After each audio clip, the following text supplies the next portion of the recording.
Anda tahu tak, biasanya ketika kita bercakap mengenai sahabah, kita mempunyai gambaran macam The Avengers. Kecualinya daripada Hulk, kita ada Umar ibn Khattab radhiyallahu anhu.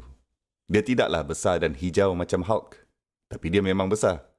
Dia tak hancurkan bangunan, tapi Masya Allah dia cukup kuat. Dan keindahannya ialah tentang sahabah, bahawa mereka adalah manusia. Mereka adalah manusia seperti kita. Dan subhanallah, setiap kali anda melihat cara-cara sahabah, malah di antara mereka, laisu sawa, semuanya tidak sama. Sebilangan sahabah lebih hebat daripada sahabah yang lain.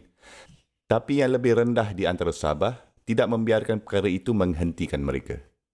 Mereka ni sering memerhatikan perbuatan amal baik sahabat-sahabat lain. Dan mereka berusaha mengikuti cara para sahabat yang lebih tinggi.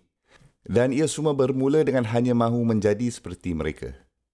Orang yang anda lihat, orang yang anda ikut adalah contoh teladan, role models. Orang yang anda lihat yang beriman, sama ada mereka sahabat, sama ada mereka tabi'in, sama ada mereka adalah orang-orang yang anda contohi teladannya, mereka-mereka yang membuat semua perbuatan amal baik dalam masjid. Ia semua bermula dengan hanya mahu menjadi seperti mereka.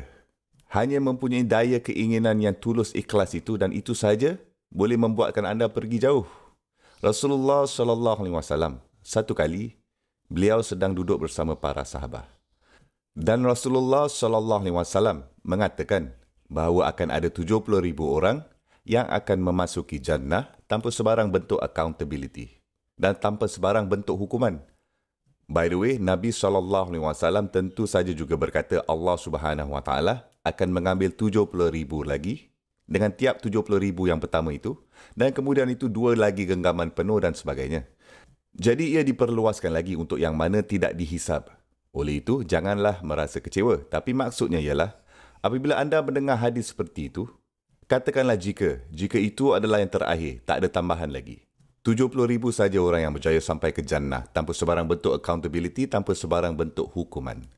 Dan sekarang bayangkan ribuan tahun umat Islam, seperti macam mana aku nak tergolong dari salah satu daripadanya. Aku mesti bersaing dengan lebih 10,000 sahabah di Fath Makkah saja. Jadi itu tinggal 60,000, kemudian tabi'in dan tabi'un. Anda sudah mendapat lebih daripada 70,000 dalam hanya 3 generasi pertama. Dan Nabi SAW berkata mereka itu 3 generasi pertama. Alamak, aku tidak mempunyai harapan lah. Aku tidak mempunyai peluang.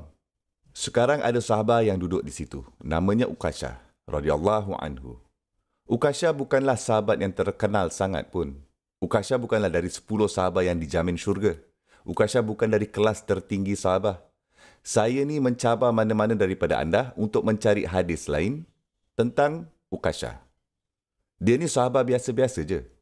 Dia hanya satu orang sahabi yang kebetulan berada di situ dan dia di kalangan sahabat-sahabat yang lain.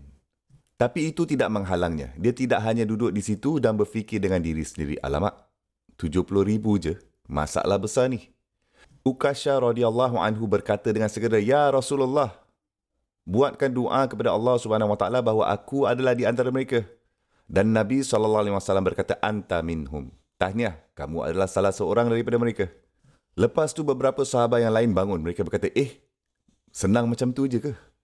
Jadi sahabat lain pun berkata, Ya Rasulullah, buatkanlah doa bahawa aku digolongkan di antara mereka juga. Nabi SAW berkata, Uqashah telah dapat dulu dari kamu untuk itu. Anda ni hanya perlu mahukan, inginkan sangat. Dia tidak ada masa untuk fikir dirinya sendiri mengenai keadaannya yang terhad. Dia tidak fikir seperti, aku ni bukan Abu Bakar atau Umar atau Uthman atau Ali radhiyallahu anhum ajma'in. Aku ni bukan salah satu dari sahabat-sahabat seperti itu. Aku ni hanya Uqashah, biasa-biasa je. Dia ni tak fikir macam tu kan. Dan ada lagi cerita lain. Ummu Haram bintu Milhan radhiyallahu anha sedang duduk bersama Nabi SAW dan Nabi SAW tidur di rumahnya. Dan Nabi SAW terbangun dari mimpi dan beliau mula ketawa. Maka dia berkata, Ya Rasulullah, semoga Allah Subhanahu Wa Taala membuat kamu bahagia. Semoga Allah Subhanahu Wa Taala membuat kamu tersenyum. Apa yang kamu lihat dalam mimpi kamu? Aku dapat melihat sekumpulan orang dari ummah aku menyebarkan Islam hingga ke seberang laut.